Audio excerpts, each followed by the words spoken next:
Messages from girls, so good for you, man. I don't either. I mean, it's just she's the first one. I've asked out hundreds of girls, and she's the first one to come to you. And yeah, that's awesome. I was like, and I asked her, and I said, "What made you want to do that?" She goes, "Well, I saw your page, and I was like, oh, I thought he's kind of cute or whatever, and I'll just say hi." I was like, "Really? Girls think like that? Because that's how dudes say." Yeah, It's like, hey, I'll say hi, and then we fight it a lot because we get labeled a fucking creep. Oh, dude, I can't stand that. Yeah, I can't either. But the thing is that I don't like it, but I understand it because I know those motherfuckers exist, and I know that they do it, and I know they shit talk these girls, and I know they talk to them like trash, and they put them on blast, man. Like the girls put. I love it when they do that. I've seen it. I think it's hilarious. I'm like, call these motherfuckers out. But that was it. She goes, I just didn't. I said I had to make a decision because my inbox is full of Fruit Loops. I was like, I have no doubt. True. You probably get some disgusting shit sent to you. You know those motherfuckers are no good. You know it. You know it. So I was like, cool. And then we just kind of started talking, and I've been talking to her since Monday or whatever. But like I said, I'm old school, man. I want to talk on the phone. I don't want to text all the time. I want to hear your voice. And plus, we never really met each other, so I didn't know how she sounded or anything. Sure. So on Tuesday, we're texting, and then I was like, fuck it, I'm gonna call her. I give her a shout, and she was like, hello, and I was like, hey, Susan, and then her voice. It was good. She passed that test because you know how that could be. You never know. She might have a deeper voice than you. And that's what she told me too. Because I've always thought I have a weird voice. Because I've heard myself being recorded plenty of times, doing music, doing stuff like that, doing interviews and shit like that. So we always sound different than we sound in our head. Yep. Always. We always think like, what? No. Yep. So I always thought I have a really weird voice. It's kind of like a middle. It's not high. It's not low. It's I guess just right in the middle. Okay. And she wrote me and she goes, first off, I want to tell you passed my voice test because I have a weird thing about voices and I think you have a manly voice. First thing, I've never been told I have a manly voice ever in my life. I think you do. See, okay, okay, cool. Then, that's 2 in my entire life. Yeah. That's cool. I'll take that. I'll take that 100% because I was like, really? I said, okay, because I think I have a weird voice. Anyway, so I talked to her and that's what I've been doing. I said, listen, I'm giving you a heads up right now. I'm going to be calling. I'm going to call because we can text while we're at work and stuff like that, but I want to talk to you. Yeah. I want to hear your voice. Yep.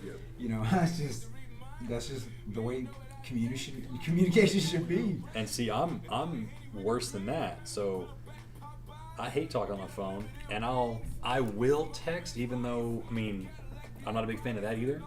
I want to sit down in front of somebody and talk to them. Yeah. You know what I'm saying? That's what I and I understand the make eye phone's contact. closer. I think I got burnt out on the phone when I was in the telecom industry because I would spend 8, 10, 12 hours a day on the telephone. Of course. And man, that just wears you out. And the last thing you want to do is come home, talk to your girlfriend on the phone. So I kind of got burnt out on the telephone, and that's why I kind of settled for texting. Yeah. But yeah, no, dude, that's cool. So she hits you up, and you guys, next thing you know, you guys are talking. Yeah, so she's going and she goes to all these concerts, and like we're gonna go to a couple concerts together already. Right on. All that Dos Equis, because we started talking about that, like how we've always been all in the same circles. Because I saw a bunch of her pictures, I was like, hey, I was there. I was like, but we crossed, we were in each other, dude. This is where it gets all universal and shit like that, and like, you know, just like what's it called? It's not spiritual, metaphysical. Okay, gotcha. Okay, so where it starts getting all like that, because I've heard some podcasts about, you know who Abraham Hicks is? Oh yeah. Okay. How she Law of talks about attraction, how yeah. her and Jerry were always around each other throughout the years for like 25 years or whatever, or they had just missed each whenever they started talking about their past, where they've been in the past. She goes, well, I was there this time. He goes, well, I was there the day before, or they just missed each other for all this time in the same vicinity. Wow. They didn't even know each other. That's cool. And they ended up getting married, you know, he passed away or whatever, but I didn't know that. they were That's talking, a cool story. Dude, they were talking, yeah. They're talking about, so what have you done in your life? You know, we're together now. We're communicating. We're talking, pillow talk, whatever. My favorite part was, this summer I was doing this, and it was, wait, I was there that summer. When? I was here on this day. I was there the day before. I was, you know, just missing each other. So they found all these connections. And that's how I feel with this woman, because we've been in all these different places, same shows, same venues. And I even Different saw times. her. Yeah. Well, at that time, we were walking right past each other. Oh, at the same At show. the same time. At the same time. Right on. At the same damn time. Yeah. So, but and I actually saw her a couple of months ago, because Curtain, I don't know if you pay attention, but Curtain Club shut down. I didn't know that. Okay, so Curtain Club is it's awesome. We've all played our shows there. It holds a lot of good memories for us. They were for the month of June. They were doing different shows every week, and it was the big closing out one. And I was next door at the bar Will Call, because the owner he's a musician as well. It's all connected. But I was there hanging out with him, and her best friend that's in all her pictures is a heavier, real pale, dark-haired chick, metalhead chick. Right on. And I noticed her, because I mean, you can't not notice her. I mean, she's very memorable. Yeah. Memorable. But and then I remember seeing her, and then I remember seeing this blonde girl next to her. I was like, oh, she's cute. And that's all I was thinking. I was like, oh, she's cute. And then, you know, going back to what I was doing, Yeah. it was her. Oh shit. It was her. That's awesome. That's And awesome. so, you know, we're like connecting like this, and I've told her about how, you know, I've been ghosted by all these chicks or whatever, and so she's starting to get really comfortable, and she goes, I think I like you. You know, you're awesome. You're funny. Like she says she's been laughing nonstop since Monday, since we started talking. Dude, that's cool. Because I'm being myself. Whenever I was married, you know, I thought I was being husband, I was being father, but I thought those were roles. Like, you have to play it this way instead of just being yourself and just letting True. you see as a husband, being open with your wife, being yourself, Yes. who she fucking fell in love with, Yes. and then being not just an authority figure to your kids and just somebody like a dictator. Not, you know, just instead of and seeing daddy's funny, like we're like we do, like dude, my heart's melting. You forget to be human. You do, because you just become the provider. You've got a label now. You've got a title. One of the best. I've actually got this thing going now. Oh, cool. I haven't got the video going yet, but one of the best expressions I ever heard, and it's a quote. I have to look it up, but once you label me, you negate me. Yeah, man. And yeah, if you think about that, dude, that's deep. Because like you said, you labeled yourself a father. And it took me away from them. Yeah, man. They didn't see Joe. They didn't see me. They didn't And that's see me. who they needed and wanted and loved, you know? And that's why, you know, that's why things didn't work out with me and my ex-wife, because she tried, you know, God love her. She did try. Now that I'm looking back, she tried. She was like from the beginning. She saw something in me and she was attracted to it or whatever. And then but then I was. Whenever we got together, she told me like she loved me like right away. You know, one of those things like, oh, I kissed you. Did you know her before? No. I met her through my drummer because they went to school together. They went to high school together. Okay. So our last So like the same night you meet her, or like within a week? Like how long does it take for her to tell her that she loves you? Like the first night. Oh shit. Yeah. Okay. Well, what were y'all on? Oh, alcohol. Just drinking? Yeah. Okay, we're that's just not so drinkers. bad. Okay. No, dude. But that's her vibe, man. That's her vibration, dude. Cool. She is that. If she feels something, she's going to tell you. She doesn't want to hide. Oh, right on. That's what I kind of did at the beginning. I didn't. I was supposed to just be. We're a family now. Like, oh, you know, we're supposed to be serious parents. Yeah. And she would do that, and I'd be like. I was like, you know, I guess I just kind of silenced her, made her, you know, feel like she couldn't be herself, and that's the worst thing. You know, Makes sense. you know, but I wasn't doing it on purpose. That was not my goal. I was just playing the role of the You weren't the doing disciplined it father. Yeah, I consciously. was a fucking robot, dude. She used those words to me at one point. She was like, "You're a fucking zombie or a robot. You come home and you just sit in front of the TV. You're not even watching it." Because I came home from work. Because I was just stressed the fuck out. Yep. I got a wife at home and 2 little girls, and we're not really making shit. I mean, you know, I mean, I don't have the best job, but it was a job. It was paying the bills. Yeah. But it was that we're just paying bills and we're not going out and doing anything because you know we just in case, you know, something goes wrong, I got to put the money away. We got That's this. We got this car problem. We got this. It's like a fucking movie, dude. And it was probably a job you fucking hated too, wasn't it? Oh yeah. Yeah. Because I was a manager at a gym, but I wanted to be the trainer. So I was watching them do it, and I was just doing all the backup. I was doing all the backbone of the shit, you know, everything, the maintenance. And I didn't know. Well, so yeah, I took it home, and I wasn't me. I was not like, we'll look at old.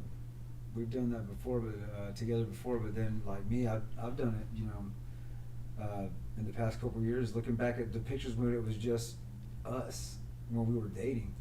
At the bars and stuff like that, and the smile on her face and the smile on my face, where we're just like being stupid. We're all fucking drunk. Our mouths are open, you know, our hands are up or whatever. Just And being she's- yourself, yeah, just chilling. being stupid, man. Yeah. Being for real, just being. So yeah, man, that's the world I want my girls to grow up in. I mean, that was her deal. That's how she was, and I was playing the fucking role. So once that's like you're right. That's what they needed. They needed to see that part of me, and that's what they see now. My girls. What woke you up? What got you out of robot mode?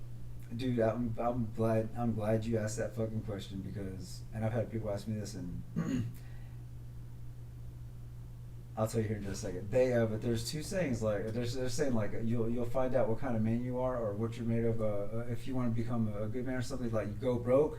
Get your heart broken or something like that. If you really want to rebuild yourself or find out who you are or whatever, that's what's gonna change somebody's mind.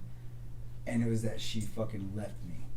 Oh. She picked up my girls, our girls, and left one day. And texted me and say, "You'll understand one day. I hope you'll understand one day." I was like, and it was like a fucking movie. How long did it take you to understand? Well, dude, we were together 11 years, and like I said, we were together for 11 years, dude. How old were the girls at the time? They weren't yet. It was just us dating, and she got pregnant. You know, I mean, you know. Gotcha. Yeah. Gotcha. Damn, Yeah. dude, that's wild. Yeah, it is, man. But that's life, man. That's a fucking story. That happened. It didn't just happen to me. It's happened before. It's gonna happen again. You know, to other people. Which is really, really weird if you start thinking like you can almost see somebody else's life by what you've done, because there's always gonna be bits and pieces like that you're gonna recognize. Yeah, it overlays, you know. Yeah. You can make your own fucking story. It's funny, but so you would just come home, hit the couch, chill. Yeah, no interaction. Look through the television, pretty much. Yeah, just sitting there, and I can, man. You know what? She would always. She knew I was gonna come home like that, and she would always still, like, I've never walked into that house or very rarely did, where I just walked in and I just, like, she wasn't in there at the kitchen and they're just saying, hey, how was your day? You know, like, in a great mood, and then I come and kill the whole fucking vibe with my, you know, negativity and just, you know what I mean? And she was, and then I noticed it whenever, because you can tell when they're being like, oh, hey, yeah, I'm being very, very genuine. Yeah. And then whenever they're looking at you and got their arms crossed and still got that like house smiling, going, how's your day? Like, putting on a fucking face. Like, whenever I noticed that, I was like, I have pissed this woman off. Like, you know what I mean? And and then it started, I started paying attention a little bit more, and I was like, that's whenever I started paying attention. Yeah. Wanted to communicate a little bit more. I had already, you know, we had already talked about, I realized that everything she was telling me was true, is that I wasn't fucking listening. And so you got her back, right? Yeah, I did, but men they're visual. So, you know, there was something that went on, you know, there was something that went on while we were married, and so she, that we were trying to get past that, and I couldn't let it go. She told me that, she was like, are we gonna get past this, you know, can we forget it? And I was like, yeah, but I didn't. And it would pop up in my head, you know, I'm like, okay, so is she thinking about, you know, some other dude? She thinking about that, you know, whatever, you know. I was like, you wanted to get past it, but you couldn't. I did. But all I kept seeing was what nobody wants to fucking see in their head with their significant other, than with somebody else. So and then I'd bring it up, and we'd argue, and I'd bring it up, and that's fucking shitty to do, man. They want to forget it, let them forget it. And that takes a lot for me to say, because I see, and it's fucking horrible, man. It's pitiful how we do that. Yeah. We do that to each other. And here's another way to look at it, and I never thought about it this way until I heard this. So check this out.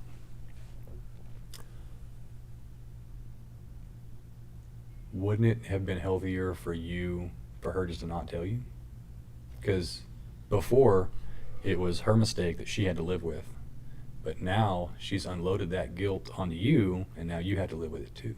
I think that is an answer that only her, you, and I can all, like, we have, I don't know. Well, I mean, I'm not even saying she consciously did it. Well, I'm talking, you know what I'm saying? But making that choice of telling me, mm-hmm. because no, dude, like I said, me and that woman have been through a lot like this. Before we were married. That's only, in my sick fucking male mind, I'm trying to justify it, but it wasn't justified. While I was in a relationship and I stepped out, but I 100%, she didn't find out, I told her. Right. Like, it wasn't like, oh, I heard, no, I told her. So do you think you did that? Do you think you unloaded it? I 100% did, because that's when everything fucking changed. That's when it all fucking changed, man. Whenever I did that, yeah, it's like that. That's a tough woman. And she married you anyway? Yeah. She had faith in you. She did. She did, man. I took that shit for granted, man. Like, yeah, you do. I mean, if somebody's like looking at you a certain way or whatever, and just talking to you the way they talk to you because they fucking believe in you, man, that's what everybody fucking wants, right? And that's a sad, disgusting story, but it happens it's happening right now. It's happening everywhere. Like, you know, there's broken relationships everywhere that try to stick together because of kids, or try to stick together finances. Yeah, or finances, or do I really fucking love you that much? And we're gonna get through some shit. And we were almost there. Like, we were almost there. Like, we talked a lot. But we were very honest with each other. You know, until I got back in my ways and just got back into the comfort zone and then I would that's whenever the stress, because now I'm starting to be stressed, because okay, now I want to be a better man for her, and now I've got to start finding like a real job and shit like that. And that's when it started being like the zombie mode started, or the robot mode started, because now we talked about it earlier, because now I'm worrying instead of being like, oh man, today's gonna be such an awesome day. Like, oh man, school. What are you doing after school? Oh, nothing. You know, what are you doing after work? Or hanging out? Nothing. But now it's like, okay, I've got to work every single day. I've got to make sure these people eat and stuff like that. So I wasn't having fun anymore. Now it became, you're a husband and a dad.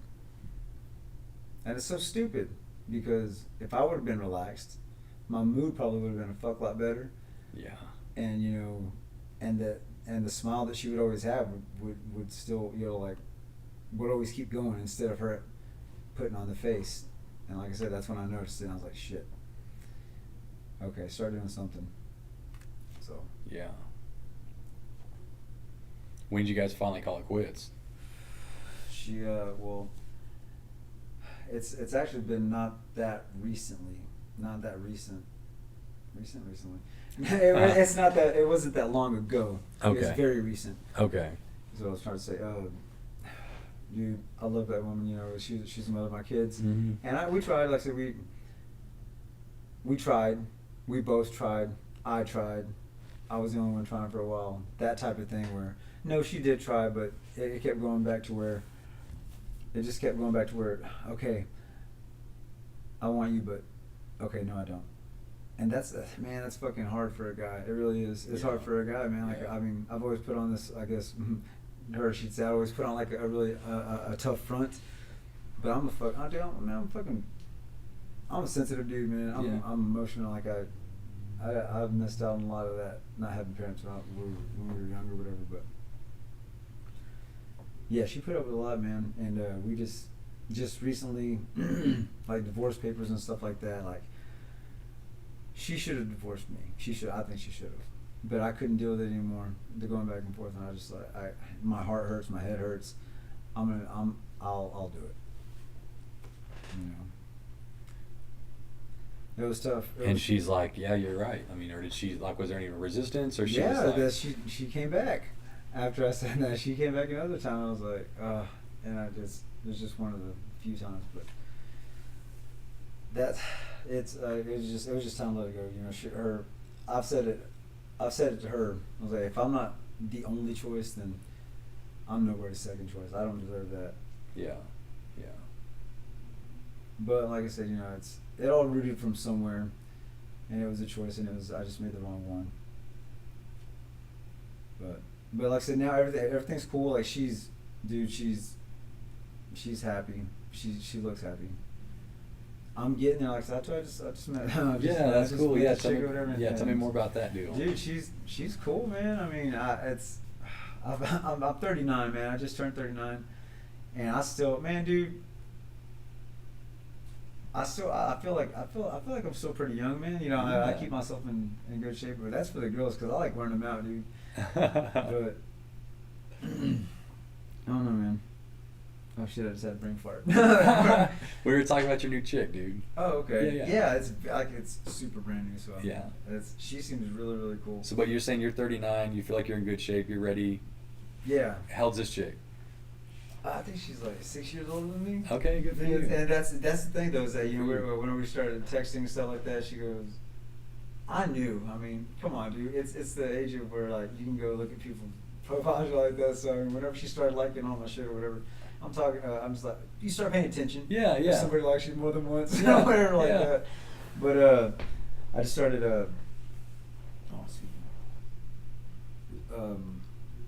She hit me up. We just knew each other from Facebook. But like I was telling you earlier, man, we've been all at the same places at the same time. Yeah. Over the past, I don't know, dude, probably since I was going to Deep Elm all the time, so more than 5 years. So we've always been in the same area. Like we probably passed each other. I might have even said excuse me to her at one point, and didn't know it was her or whatever. Yeah. Yeah, I mean, she just she pops up and she's really cute and funny. She's funny as hell, man. And how far she live from you? Probably. What's that? 20 miles.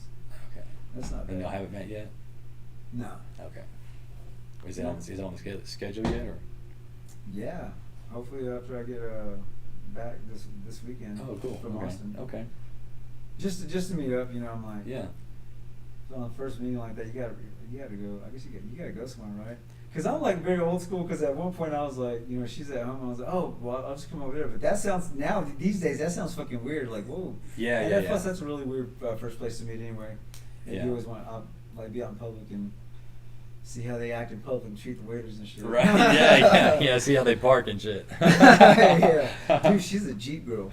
Oh, right on. Dude, cool. she was telling me the story of why she got that Jeep or whatever, but she got it, I guess, like about 5 years ago. It was just one of those things where she she has a kid, but he's grown up now, so she had him when she was younger. So for most of her younger years, she was mother. Driving like a family car or something. Yeah, she was mother and stuff. So, but she said, like, I turned once he was old enough or whatever. She said, I'm gonna go get a Jeep. That's what I've always wanted. She's always had. That's what she told me. She's always had 4-door cars. Oh, okay. Because of the kids, and stuff like that. But now he was out on his own, and and she was like, I only want 2 doors. I don't want 4 doors on my next car. It was fucking hilarious when she was That's telling awesome. that. No, she's cool.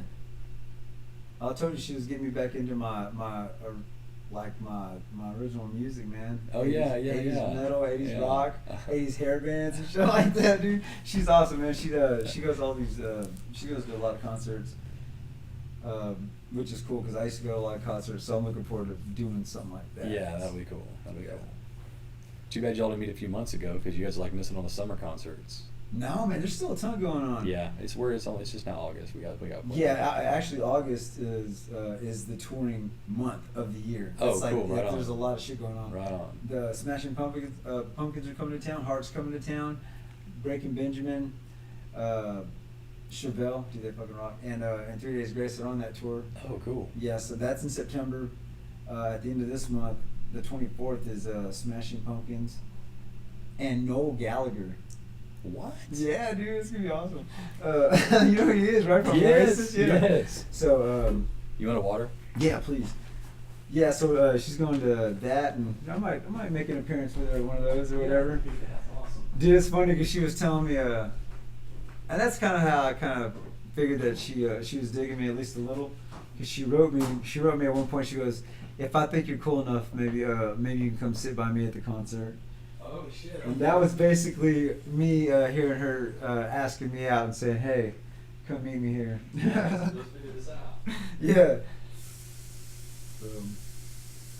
That's gonna be cool.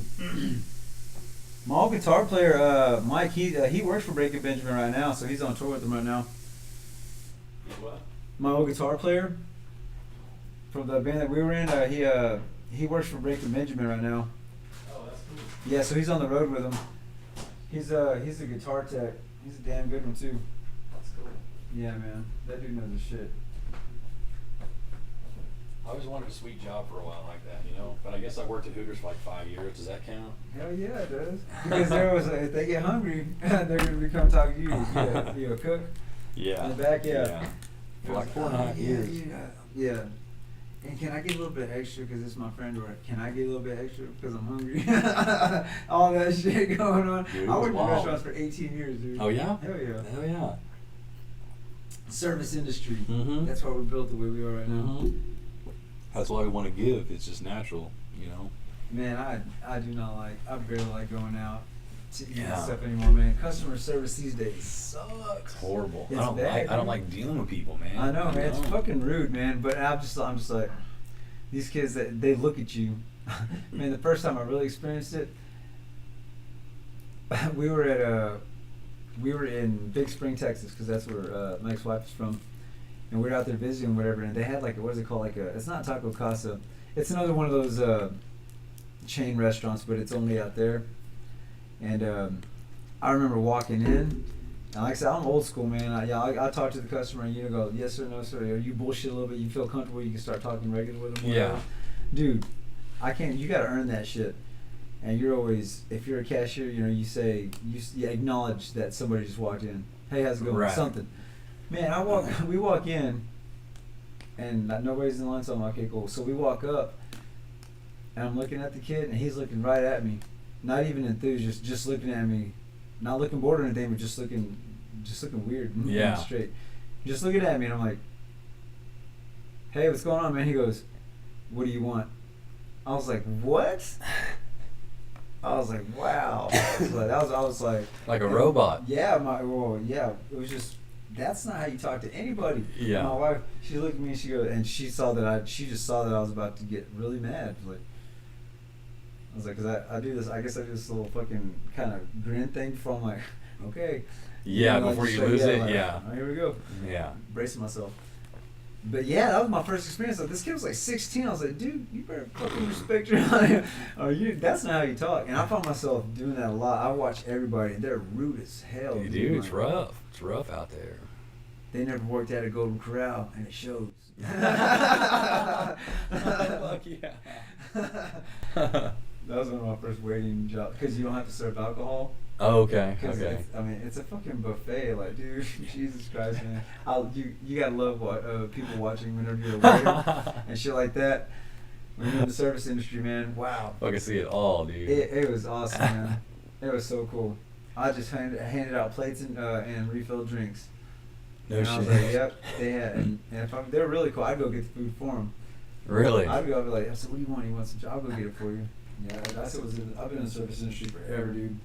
And once I remember, I was kind of a shy kid a little bit, just because I was awkward. I was a jock nerd, whatever. Yeah. But this kid, my first waiting table job, he taught me how to be a waiter. Like, he taught me how to be a waiter, dude. Like, this is gonna sound like some fucking comedy like show shit or whatever, but it was definite. This is how we train me. They have they have the drink trays, yeah, and the big platter trays. Okay, he goes, you're gonna have to balance this before I put any drinks on this. So he put 3 lemons in the center, and you have to walk with it without them going all over the place. He said, just walk around the restaurant. Dude, this is like it's like I'm at school, and it's like showing. There's nobody in there because it's midday and he's training me. Yeah, but that's how he trained me, man, to do lemons. And then with the big wide platter tray, he did the same thing, put them right in the middle. And that's actually that's a lot harder because there's so much more room for it to go, ways for it to go. Right. Versus that little drink tray, and it just can only go about right here. So you're sitting having to do this, and he showed me that. It was fucking crazy. His name was Hunter. He was like, man, whenever you go walk up to these tables, you just think about something that's gonna make you smile, and then you say something. I was like, that was cheesy as fuck, but that's the kind of guy he was. Dude, that's awesome. But that's how I learned how to wait tables. And I remember it was a Friday night, and there was a group of girls and their mother, and he goes, "That's your first table." And dude, it's like a fucking movie, man. You get behind the drink station, and you kind of pour yourself together. And I was like, and I did the whole thing. My face was straight, and then I put on that fucking smile. I walked. I was like, "Hey, girls, how's it going?" and that was it for me. I was like, dude, this is fun. Yeah, this is cool, man. But you had to learn how to talk to people. It takes a certain like personality to do it. Yeah. I didn't think that. I always thought that it was common fucking sense, but it's not, dude. I thought that it was like just the way you talk to people. Yeah. You don't. Just the way you first meet somebody. Did you find it easier talking to regular people after you started waiting tables, like communicating with strangers? Yes, because I would just go up to. If I did an eye contact thing for about 2 years, I made sure that I made eye contact with every single person, guy, girl, or like whatever, just. What brought on that experiment? Just wanting to get out and say hi to anybody. Just say hi to anybody. But nothing sparked that. You just came to you one day and just said, "Hey, I want to make sure I'm acknowledging everybody." Oh yeah, because man, everybody was looking at somebody's awkward. I guess when you start to learn it. Well, actually, because kids do it a lot because they're all wide-eyed and looking at each other. Yeah, so as you get a little bit older, you start becoming older. You realize more stuff, and you're like, how's this person look? Why is this person like? Your gaze, the way you look at somebody, kind of tells you it's supposed to be able to tell you like if you're boring them or like should I cut this off or communication. Oh, like a body language deal? Yeah. Gotcha. But now, dude, everybody's always looking at their phones, so whenever they actually do make eye contact, it's weird because they won't look at you in the face, and now I make eye contact. Ah, like okay. The younger people, like all the people, even like older people like our age, they're starting to adapt to it. And it's hard for them to look at you in the face too. Because man, I'm a goofy motherfucker. I'm a weird motherfucker sometimes, stuff like that. So I say some stupid shit and stuff like that. I'm gonna start saying that. Dude, say that again. I'm a weird motherfucker. I say some goofy shit. Yeah, I'm a weird motherfucker. I say some stupid shit. I do, man. Just because I think it's funny, but I don't know how I come across at the end of it. Oh, that's awesome. Because I think it's funny as hell. Yeah. Just talking shit. I mean, not in a bad way, but just like giving people shit. And that's what this chick does, dude. Oh, like cool. she does that shit to me. I'm like, what the hell? Yeah. Oh, dude. Yeah, that whenever I became a waiter, that was changed everything for me because I thought that I was a little bit shy. Oh yeah, the eye contact thing. Yeah. Yeah. Yeah. So So you just started just. Yeah, because I just wanted to. For one thing, I like watching people. I don't know how that happened, but I just started noticing people were different, like really different. So now when you do it, you can tell these people aren't engaged with you. Like, what do you just check out too? Like, you look at them, you can tell No, they're not. I'll still keep it on the whole time, watch what they're doing. That's how I notice that they're not looking at me at all. And I still keep. I don't say, hey man, you know, I'm like, I keep talking. I just talk regular, and then when they're done, I'm like, cool man, later, you know, just or whatever. You just already know. Yeah. Gotcha. But it's not a bad thing. You just understand. Yeah, I get it. Yeah. Yeah. I get it, but I'm not that person. I like to talk to people. I'm like you're sitting at a bar or you're sitting at a line somewhere and there's two people standing there but nobody's on that side's not talking, so it's just you two and you start noticing each other a little bit, so you're like you start to make that really small talk and everybody always does that weird face, the closed lips, smile, head nod back or whatever, like Yeah. you know, dude, somebody needs to be up here, right? Yeah, man, I'll be here for like 10 minutes, and it gets really awkward. Yeah. But I'm always just like, hey, dude, and if they either just look at you in a real quick response, that's all I'm looking for. That's it, and then we don't often have to talk to them again, or it can turn into something a little bit more. Like, hey, dude. I was like, oh man, how long have you been here? I've been here this long, okay, dude. Just start bullshit. Yeah. Just say something. Yeah. You can feel it if you need to stop or if you don't. Yeah. But just trying to talk to people. Just trying. Oh, you know what? I'm gonna change what I said. There was somebody that taught me in the past couple years about that. He said there was a book he was reading, and he said you need to try to make conversation with every single person you encounter. That even if it's a one-word conversation, just to get out of the habit. Yeah, I read that book. I think it was called like the 4-Hour Workday or something like that. You're thinking of the 4-Hour Work Week, but I don't know if it was in that. I was thinking it was 7 Habits of Highly Effective People. 7, yeah, that one right there. I think it might have been that. That's oh man, I have this book. But yeah, I read whatever it is you're talking about. I know I read it because as soon as you said that, I could remember. Yeah, you see, if it's one, just attempt, Yeah. and no matter who it is, Yeah. if it's a guy or a girl, and he was good at it, Yeah. and he would not just do the silent, like he was like, hey man, like he's just, hey man, what's up, or something like that. He's like, Yeah. dude, you got 2 drinks? And this dude was double fisting these pink drinks or whatever, and he walks up and he's got his little scotch over, and he's just like, dude, double fisted. Awesome. You know, just something just to make Yeah, someone, yeah. even if it's cheesy or stupid, but Yeah. you make contact with that person. Okay. You know, and in a bar and stuff like that, it's good for people. It's good for guys to do that because then, you know, how it is, there's always some people that are looking for bad reasons to be there, like to start fights and shit like that, or people that are just there just to chill and shit like that. They all start watching each other, so if something does go down, they're going towards that person.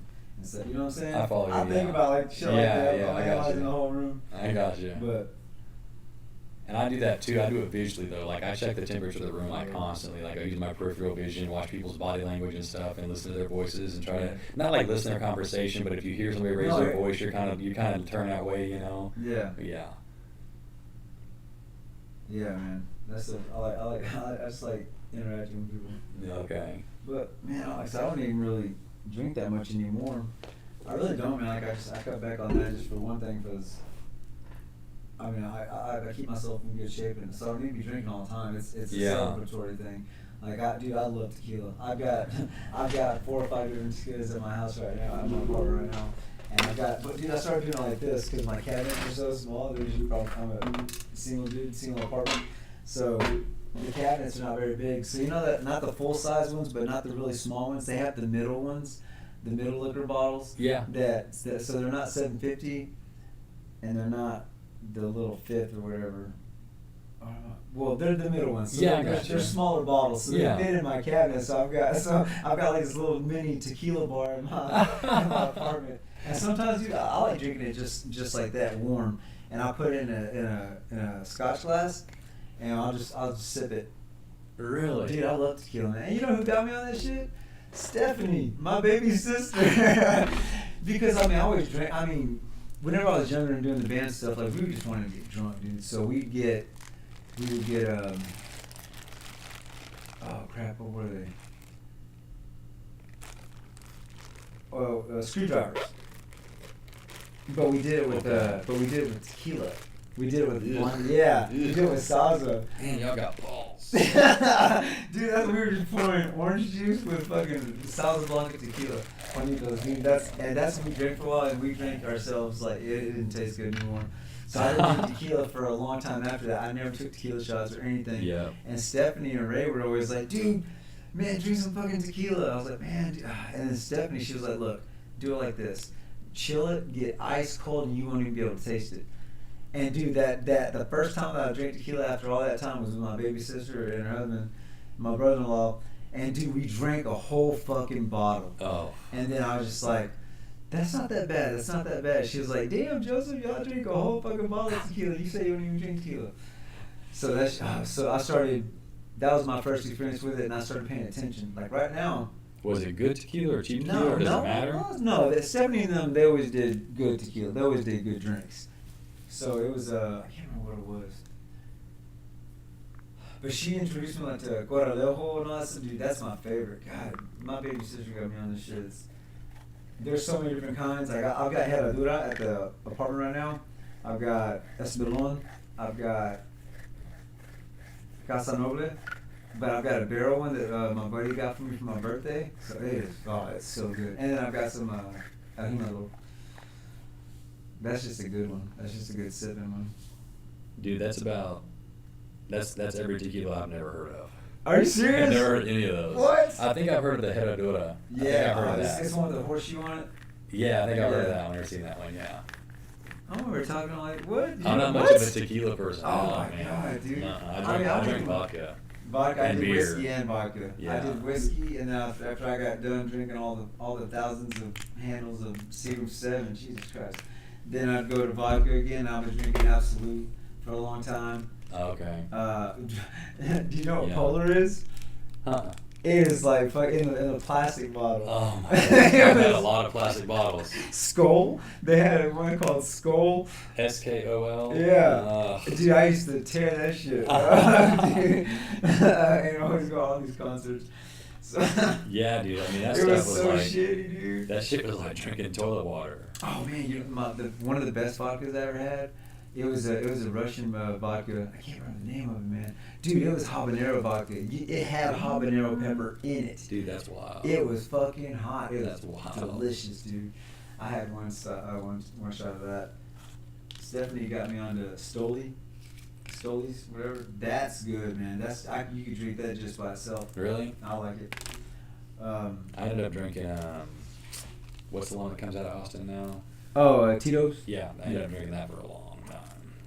I didn't even really know what Tito's was until like everybody did. I was like, what the fuck is Tito's? Yeah. Because Kinda at that came out time of I was off. nowhere. Yeah, I was off my vodka at that time. I was back on whiskey. So then I started drinking like Rebecca Creek and what some other kind of Creek. I liked dude. I did Jack Daniel's Fall. That is a fucking chainsaw headache. Oh, I drink too much of that stuff. That's whenever I really started learning how I can control my alcohol. Like I would throw house parties because so after a show they all come over to our place, and I would do this. The job I was working at the time. That sounds fucking horrible saying it like this, but at the time this was a lot of money. I think I was making like $14 an hour back in like 2001 or whatever, and I was a kid, so I was like 21 or something. So I thought that was really good money. Yeah. So and my rent wasn't shit because me and my guitar player and bass player were all living together, so we split the rent. Yeah. So I would fill up the refrigerator every Friday night with beer. I'd go buy some like Bush or some shit like that, dude. And we just like I get like 2 30-packs and go fill up my refrigerator. Yeah. And I just invite people over or something like that. So dude, I think I have anywhere from like 50 to 60 people, man, just at our house, dude, Yeah. and just drinking beer. And then I would buy a handle of Jack, and I was the only one that could drink it. I said, y'all can have all the beer you want, don't touch my whiskey. Yeah. And I would just pour a glass, and I would just sit. That's when I started just like sipping stuff. I could drink it all night because I wasn't slamming shots. I wasn't mixing with beer or nothing. I was the host. I had to like make sure everybody was cool. And then of course, if you were a girl and I thought you were cute, I'd be like, yeah, I'll give you some whiskey. Yeah, yeah. You know? But other than that, dude, we had a blast, man. We had to upgrade to start getting kegs because we started having like So parties many every people. week. Yeah, it was awesome, dude. I was fucking 21. I was in a fucking metal band. And living it up, dude. yeah, I do it with my boys, man. We're just living at the house and having parties and just having fun, dude. That's what it was like working at Hooters, man. It was a party every night. It was always at my house, too. Because, I mean, when I was younger, I moved out when I was 17. So, starting at 17, I was taking care of myself. So, I mean, when I started working, well, since I had already moved out, that's where the party was. And it was always that way. Like, my 17, 18, 19, 20, 21. But, yeah, man, party every night. Every night. Damn, I remember when I used to do that. Man, some of my best times were I used to work for a UPS logistics place where, you know, like you do like the cherry picking where you're in the warehouse and, you know, you get the order sheet and you go get each item or whatever. Oh, yeah. I did that, and I remember I think I was 21, or not even 21 yet, maybe not 21, but we were always drinking and having a good time and partying. And I remember it was one Saturday night and I had to work on a Sunday because we were rotating on Sundays. And dude, I took my last drink at like 3:02 in the morning. I slammed my drink. I was like, well, I gotta go to work. And I went, but because I was the only one in there on Sunday, it was you were supposed to be there just in case. It was one of those things. Okay. Where you might get one or you might not get it at all. Gotcha. And then so I would always go and I would fucking I would sleep in the peanuts. You know what I'm talking about? The styrofoam peanuts. I'd go lay on one of those and be like, oh, I could just fall asleep because, like, out of the 20 times that I did it, I think I only got one order one time. So I just fucking slept, dude. It was awesome. 3:02. Yeah. Dude, I gotta go, guys. But now, dude, I think I've gotten, like, drunk. Oh, man, I can't even... Like just maybe once or twice in the past like 5 years. Now, like I said, I'll have a drink here and there. I'll have a beer or something.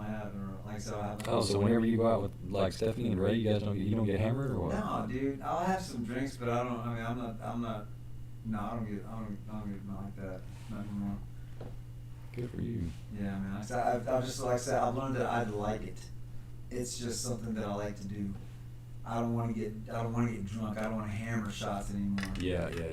I remember once there'll be like 1 or 2 nights where I'll be like, hey, just take a shot, you know, or I'll just take one by myself and or I'll pour a little bit of a glass and I'll just kind of drink it in 2 or 3 drinks instead of, you know, all the way down, and just enjoy it. Yeah. Because if I'm starting to see blurry and shit, and I can feel myself, my eyes are coming down, I'm slurring. I'm like, that's fucking stupid. So it's supposed to be like. Not that part. It's just to me, it's just to enjoy. So yeah. How often do you drink now? Man, I'll have like on a busy week whenever I'm sweating my ass off all day and I come home. If it's that kind of a week, I'll probably drink like maybe 1 beer every night, like Monday to Friday. But like that's just for the taste or whatever. Yeah. But and then like I said, some days if I feel good, if I just come home and I feel I'm in a good mood or whatever, I'll just pour like just one little shot of the tequila and just drink it, like sip it for about an hour. Yeah. But I don't do it every single week. Like I haven't drank it all for a week and a half. No, I take that back. I did on Monday. I had a beer. I had a Ziegenbach. Yeah, that's it. That was on Monday. It's Friday. Yeah, I don't drink that much anymore. It's not. It's definitely not at the top of my priorities. Right. That's what's also cool about this chick is that she doesn't really drink either. Oh, cool. So this is gonna be like, you know, a new experience for both of you. Yeah, because we're gonna be like going to do stuff and we're not gonna really get a drink, and that's cool. I mean, I'd rather just fucking talk or whatever, but. Dude, that's good. That kind of worries me about dating too. Like I've always drank throughout my entire like dating career. Now I'm like, dude, I don't even know how to talk to a chick. Like I don't drink anymore. So don't go sit down somewhere. I mean, like go to a fucking like be cheesy as fucking go old school. Let's go to fucking what's it called, a putt-putt. Yeah. So you gotta walk around and talk. Yeah. And stuff like that, you know. Or maybe do that first kiss underneath the windmill. Hell yeah. Dude, these papers don't stick, huh? That's what I was saying, man. That's wild. It is. It like, feels like a piece of leather. It was good though. I mean, I like the flavor. Yeah, it's just not What's much the only to other way to stick. do is the minis, cigarillos. Yeah. That'll probably be the best bet. Yeah. This holds a lot more, but it's not one to stick together. Yeah, dude. So she doesn't really drink. That's gonna be kind of cool, man. Because like I said, I'd rather spend that money on saving to go on a trip or something like that. This is what's kind of weird, man. Is that now that I'm older and I'm divorced now, and this is kind of cool. Like, oh man, it almost feels like you're just. I told her, I said, you don't have to expect anything from me, But it's really like we're already talking like that. Versus whenever you're a kid, and you start dating, you don't talk about shit. You just sit there and look at each other all goofy eyed and fucking smiling all the time. Yeah. Start touching each other and shit. Yeah. And then but as you get older, like now, like whenever I was talking to her, I catch myself sometimes. I'm like, dude, shut the fuck up. Like, just shut up for a second. But yeah, because I mean, she seems really cool. I think it's been a few months or even longer that she's been in her last relationship. And I found myself saying bullshit to him. Like I said, okay, look. As soon as she told me that, I said, so I'm not gonna be the get your ex-boyfriend guy, jealous guy, am I? Right. Like, you know what I'm saying? Yeah. How recent is this thing? Yeah, I mean, that's just me being careful. I don't want. Yeah. How far out was it? Like her last relationship? I think she said a few months. No, it was actually over like a year. She said they were really off and on for a year, and she was doing what she could or whatever, and then it just kind of she stopped it. So I said, okay, that's cool. Yeah. But she's real straight up and honest. She says, yeah, I stayed home because I didn't want to go out and I didn't want to just like go. She doesn't strike me as that type of person anyway, but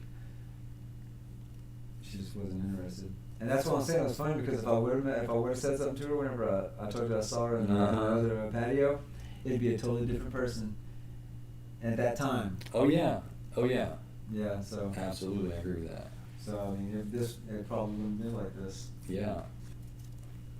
That's what she told me earlier. She was like, I'm glad because I told her a story about all these girls just like straight up ghosting me from like the dating apps and stuff. Oh yeah. Fucking stupid, dude. Oh, it's so weak. It's horrible, man. I actually get to tell that to somebody like, yeah, dude, I did some dating apps for a while. That's fucking lame. I know. It's Dude, fucking what's lame, bad dude. is I used to do that all the time. Did you I really? finally got I was traveling and working crazy hours, and it was just easy. It's convenient.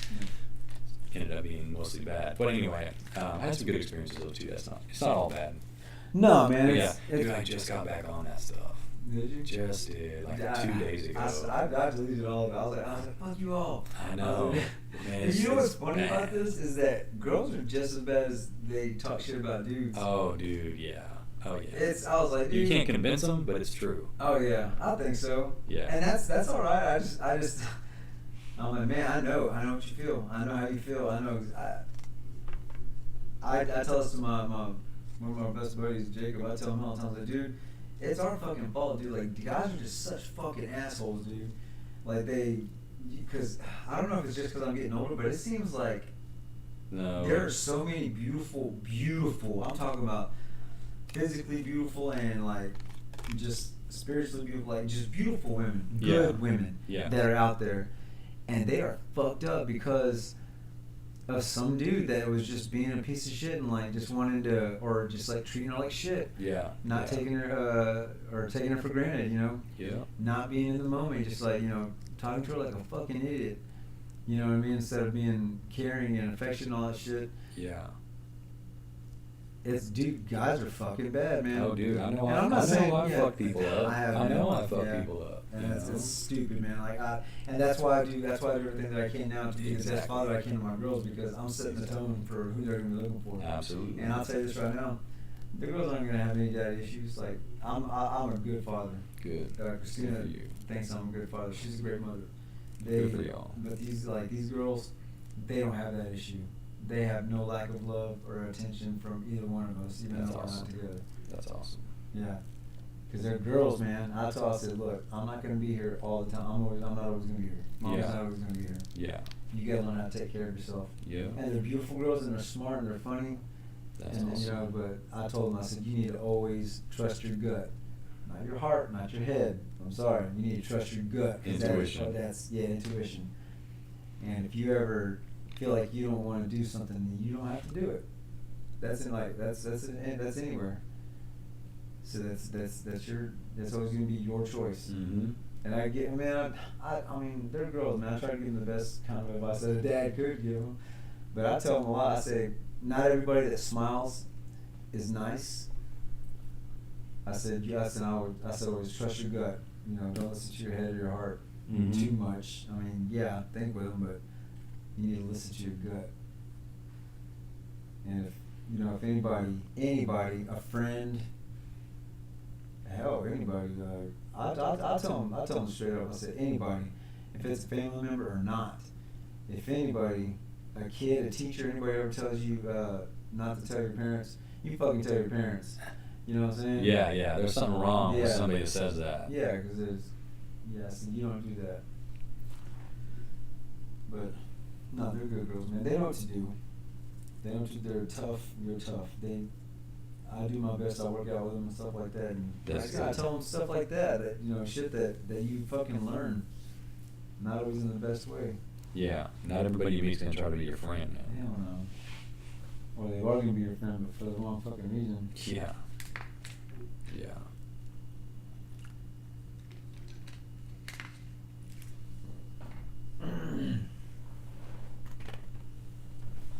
Man, this is a cool setup, dude. Man, I love it here. I mean, I wish there was a couple things I could change, but man, I love it here. When I open up that curtain over there, man, I get the best sunrises. I bet, man. The best, man. Man, I lived in a loft when I was in Terrell, dude. That was my fucking favorite apartment, dude. It was my first Where? one in Terrell. Oh, okay. It was a loft, man. I mean, if you I posted a lot whenever I first got there, because dude, it was just wide open. It was only 900 square feet, but dude, it looks fucking huge, man. And it was my first apartment, after Christina left, so it was my first apartment, like just me by myself. Oh, okay. I was like, it was. Had you ever lived alone before, or always roommates and her? Oh yeah, no, I always had roommates because I was in band, so I had my bandmates with me. I had my other friends with her, so I was always with. So this is my dude. That's right. This is the first time I ever lived alone. Damn, dude. Because I always had roommates. I never had a place to myself, just me, and I fucking love it, dude. That's cool. Awesome, man. That place was awesome. The place that I got now, I really like it, dude. I'm really starting to. It took me all this time, but now I'm starting to figure out how I want to set up my apartment, my room. Because I have a bad habit of making everything match, from the fucking living room to the bedroom, everything same color. That's fucking lame. So I started all black or all gray. No, dude, but I switched it up, man. Like my room is a different color. The fucking bathroom looks. I think it looks fucking. I said I want something manly, so I got the colors of like sand colors, like brown, like sand, khaki, shit like that, dark brown, black, gray, shit like that. Real fucking cave-like shit. Because that's just what I want for that. Yeah. And the living room is real modern, just television. I'm gonna actually put it up on the wall, and I'm gonna do that shit myself. I'm gonna look it up how to do it. Oh, dude, I've done It that. can't be hard. Dude, it's not hard at all. Okay. At all. You can handle it. There's so many good comics out there. I yeah. follow Joe Rogan's crew. Joe Rogan's awesome. Yeah. A lot of people didn't know he did stand up. I was like, I Oh, talked to her about it. She dude. goes, I didn't know he was a comedian. Oh, He's been a comedian for over 20 years. That's what he did first. Yeah. And then he got on He's got a great story, dude. I love that dude, man. Yeah. He's an alien, dude. He's he's awesome, man. Yeah. I listen to him. I listen to his podcast because his podcast is like what I like. It's a lot like this, but it's just him and his friends. Yeah. But he gets serious and he brings in politicians and rappers and actors and other comedians and people of science and shit like that. He wants to learn. Yeah. And he's a great listener, man. I've only heard him cut a couple people off, like, I guess I can't really say ever out of rudeness, but out of just standing his ground and being like, hey man, hold on a second, let's answer this question first, but that's his rough as he's got, but dude, he's fucking. Yeah. But he asks really smart questions. Yeah.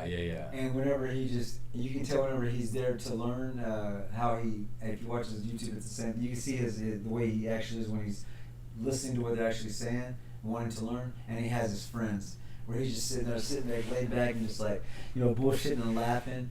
His fucking eyes are always watery because he's laughing so hard, you know, versus being with the educational part. He does both parts very well. Yeah. You know, I've never listened to the podcast, but I do follow him on Instagram, so I see a lot about it, and I read what he posts about in the interviews and, you know, yada yada. But he touches on everything, man. Yeah.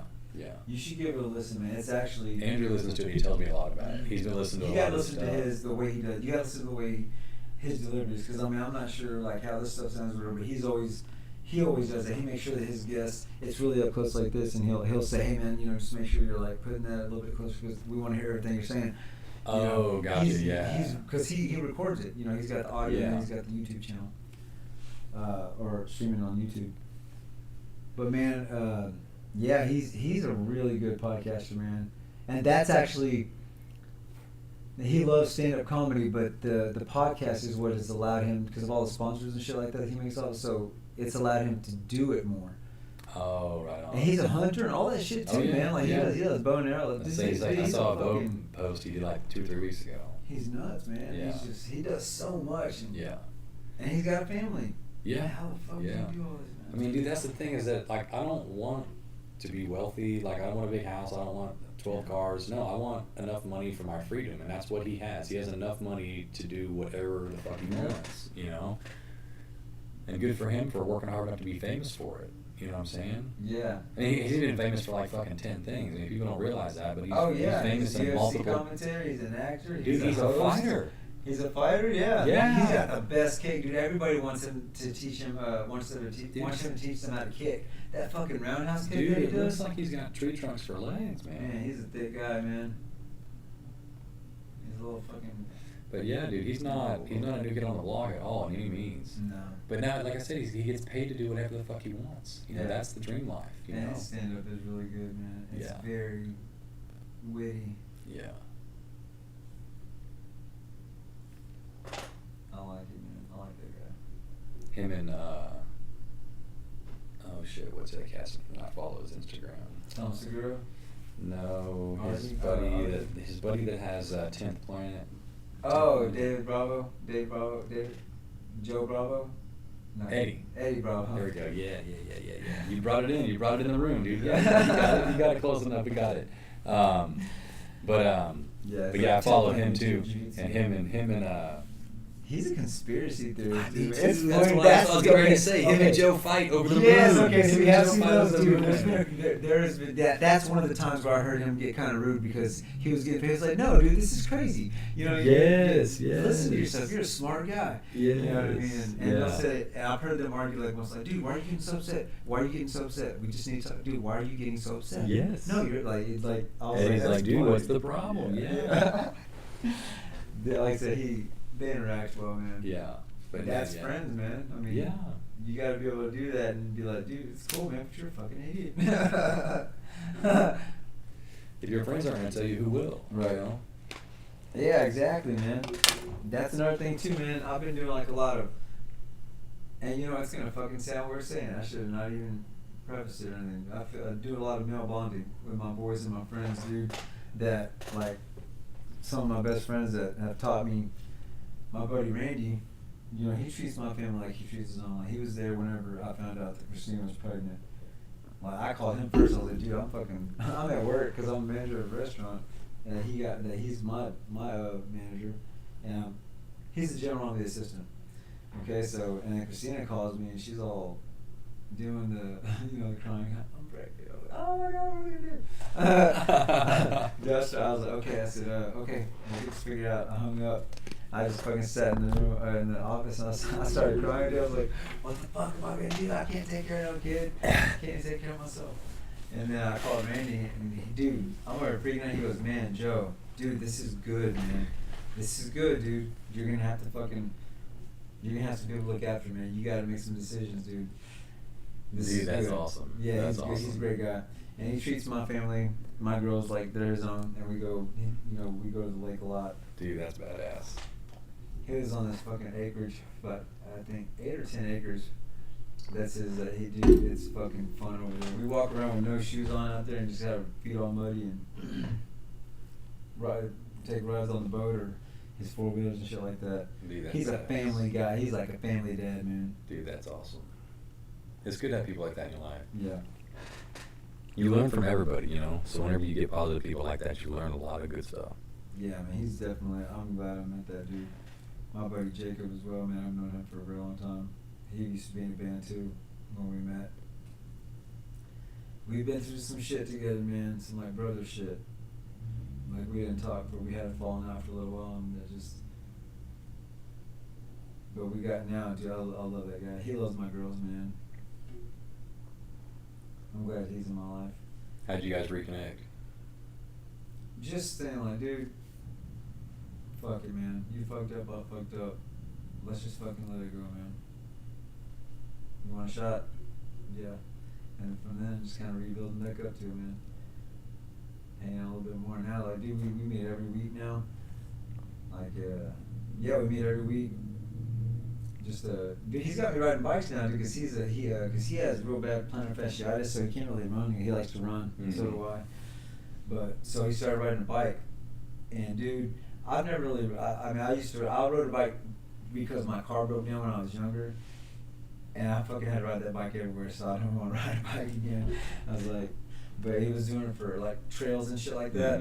And dude, he got me doing. I did it 3 times last week. I fell in love with it. I was like, damn, dude, I forgot how good it felt to ride a bike. Really? And it was the one with like you have to shift all the gears, like when you're going uphill, kick it to like a okay, yeah. So you can keep your legs going and not just like burning your legs out. Right. And he goes, if you want to go fast, man, when you go down the hill, click it the other way to where like if you just it goes when you push. You know what I'm talking about? Like a higher gear. And dude, I was flying down this hill, man. I was flying, and then it was coming back up on an upgrade. And he goes, all right, man, you might want to do it like this. And I just felt it in me. My legs just got jacked up, and I pumped the whole way up there. And I looked back, and I left his ass. He goes, dude, that was impressive, man. That was good. I was like, oh, it fucking felt good. That's awesome. Did you buy a bike, or did he let you borrow one? He's got 3. Oh, shit.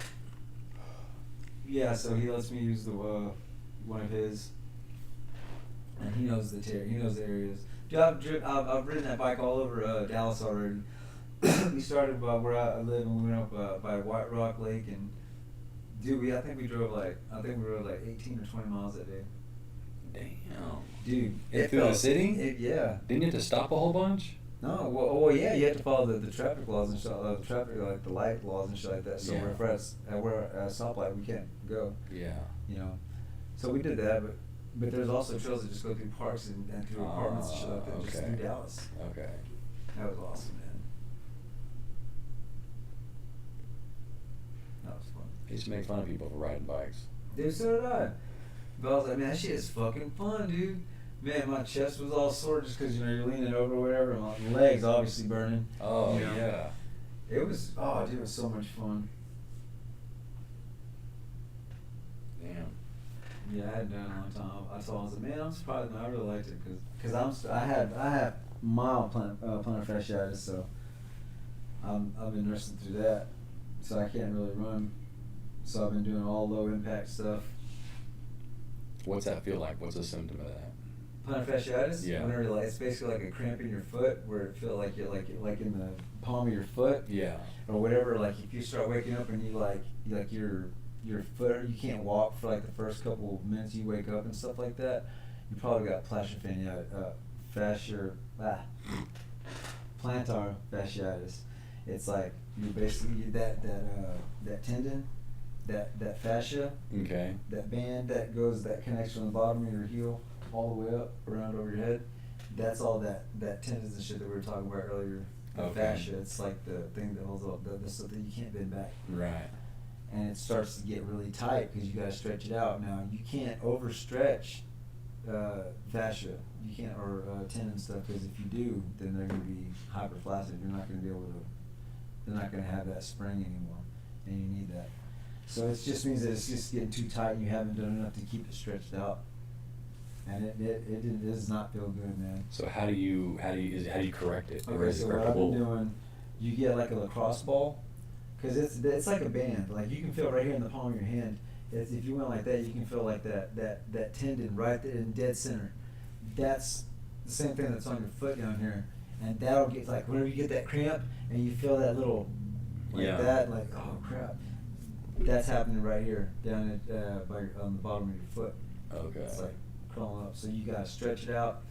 I did the lacrosse ball, which is it's a really dense. It looks like a racquetball, but it's Okay. there's no giving to it, and you kind of stand on it, like stand on, put your weight on it on that band, and just loosen it up and just move it around back and forth, because that's all. It's just tight. It needs to be loosened up, and it does not feel good all the time. So they'll also say I get like a frozen water bottle, and I'll stand on that and roll my heel, just roll it back and forth.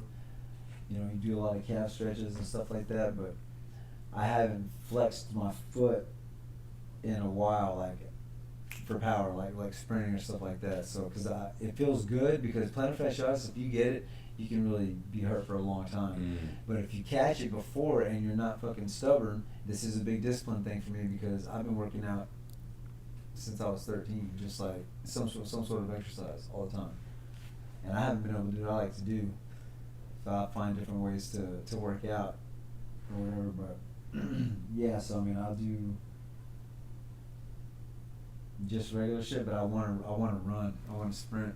Does running make that worse? Yeah, because that's what you're doing whenever you run. You know, you're doing that. You're flexing your foot. And it's like, you know, tight or whatever. Oh, I That's thought why. you would be like stretching and contracting it. But I No, guess see, that's what, you know, that's when people run and they do heel toe. That's the worst thing, because they're running going like this.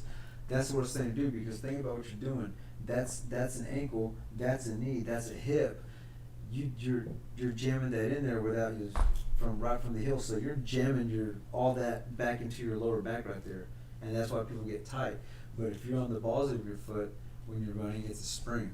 If you look at horses and dogs and stuff like that, you know that elbow, whatever, that's their heel. That's their heel. So that whole part, that's why they're able to do all that, you know, moving the way they do. Their heel is way back there. It's not an elbow or whatever. It's like a heel on the back end anyway. And so you're just always, you're getting it tight. You gotta loosen it up.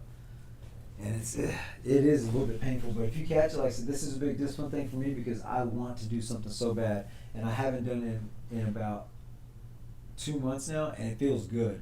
Like, it doesn't hurt anymore. Like, I can get straight up out of bed. Are you still doing the exercise? Oh yeah, every day. You have to, man. Not just if it feels good a little bit, because they say you gotta stay off of it for a few months. So I'm gonna go a little bit more than that. I haven't done any kind of high impact stuff and it feels good. I can do, because just about a month ago, I could feel it like there was a like a pin going through my heel every time I step, and that's what that kind of feels like. And so you're like, I can't really put any weight on it. So, but now, like, so I can walk on my heels. I feel a little bit of pressure right there, but it's nothing like it was. So if I don't do anything for just maybe 2 more months, I'm gonna let it just completely heal and just kind of ease back into it. Do some jogging, long distance, and then start making my circles a little bit smaller and going faster until I can get to a sprint again. It's probably gonna take me another 6 months or whatever, but How do you maintain it? just by doing, I do a lot of balance stuff. Like, okay, so whenever people walk, they walk. you know, a lot of it. We walk in front of each other like that. So the best kind of workouts you need to do are just, you don't have to run or sprint, but you can, you do your lunges or whatever, things like that. And then up here, it's transverse, which means it goes side to side like that. So we walk and upper body, so we're always doing like a twisting motion thing. And that's what this guy that I'm gonna go out there tomorrow, that's what he works on. He gets that gait cycle, and he gets that whole system where it needs to be, so you can move better and do it without any pain. Because everybody gets like tight in the muscle, there's always an ache somewhere, and they don't have any, and that's good. He gets people that are like got scoliosis, and he believes like in just like releasing muscle tension or whatever like that. And dude, in an hour he'll do before and after pictures. somebody comes in with scoliosis and they're already standing up a little bit more straight. He's fixing this stuff. I mean, it's science, dude. That's wild. He is very, very intelligent, but he does not have a filter, and it's fucking awesome. That's he awesome. calls out some big people. Yeah. And big companies. That's cool. But he backs it up. He's got results. Yeah, when you're good and you know your stuff, you can. Yeah. But sometimes I just like to listen to him rant. And this motherfucker, look, man, he looks awesome, dude. It's all like just very primal caveman type shit. That's awesome. So what do you, being in the fitness industry, oh dude, I'm good. Being in the fitness industry and knowing diet and exercise as long as you have, what's your take on meat? Dude, I eat it every day. So how do you feel about people that don't believe we should kill animals for food? Man, and this is just my opinion. Dude, that's crazy, man. It's silly. Because look, you can always find you can always find something to eat. I mean, like protein. You need protein. You do. Your body needs protein. I know you can get it from certain kinds of meat and stuff like that, but you also need like the iron, for women and stuff like that, the B12. To just, I mean, we're omnivores, man. We eat meat and we eat plants. That's just what we're made to do. If you can probably survive off being a vegetarian, so not eating meat, or being a pescatarian, just fish, or whatever, all you can probably survive like that. But look at how they act. Look at how their attitude is. Look at their physique. Look at how their energy level versus somebody that's eating meat. This is just my opinion.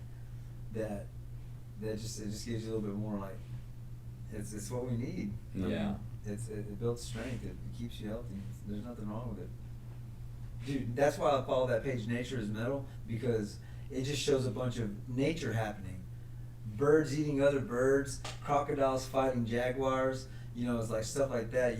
Hyenas going and taking down a little tiny baby antelope and shit like that. It shows what's nature. It called? Nature is Metal. Oh, okay. I heard it from Joe Rogan, and dude, it's just follow that page and it just shows a bunch of like, it's almost like National Geographic type shit. Yeah.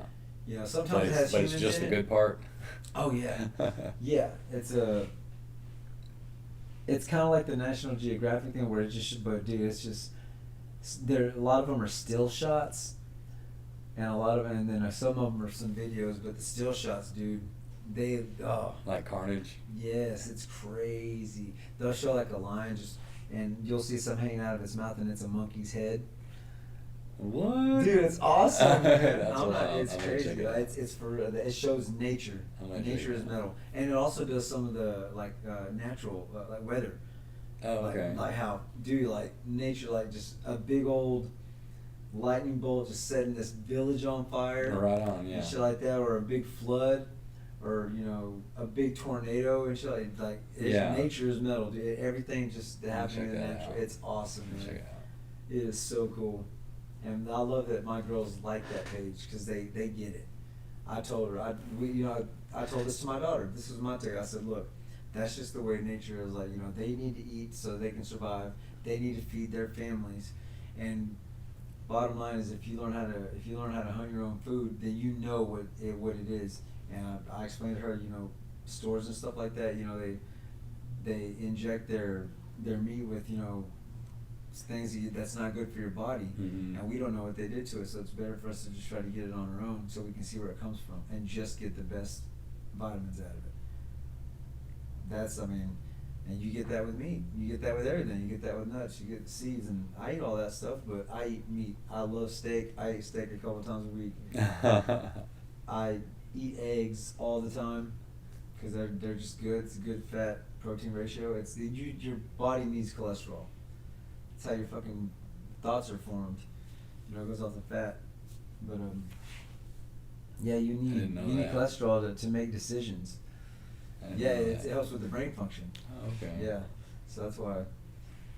But I'll start making more French toast with eggs then. dude, I'm telling you, man, I do Rocky style, dude. I pour like 4 or 5 eggs in a cup and just fucking drink it. Really? Yes. Oh, you're wild, dude. You're wild, man. For a while there, I was doing like I was in such a hurry, and I'd do a couple Instagram videos where I'm like, all right, so whenever you're in a quick, no time to do breakfast, and I cracked it all, I did it all in there, and I just fucking downed it.